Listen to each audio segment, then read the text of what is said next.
to meet the high demand of people that needed these parts. And so the way it's believed it worked at the Soka Forest warehouse was the man in the black Jeep. He would get orders from people that wanted specific body parts for their magical potions and charms and whatever else they needed, and he would make a list of those parts, and then at 8 p.m. he would show up at the warehouse and he would communicate with the people that worked at that warehouse, and they would determine out of all the captives they had who had the parts they needed, and then after figuring out which captives were going to be used that night, they would go into the main section of the warehouse, and one by one they would unchain these people, they would drag them to the center of the room, and in full view of all the other captives, they would put them on the slab, known as the slaughtering slab.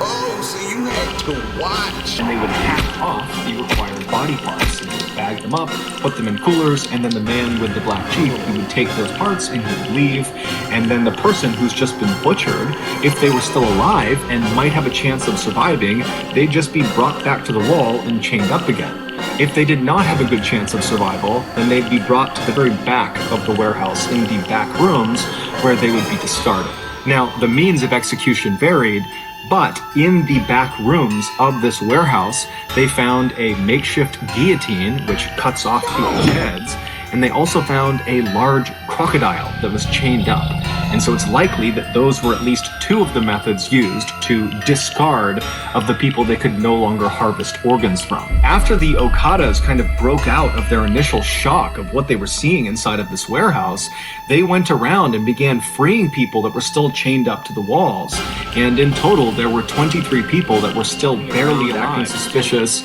And so the posse confronted him, and it would turn out this guy had several human tongues in his pockets, along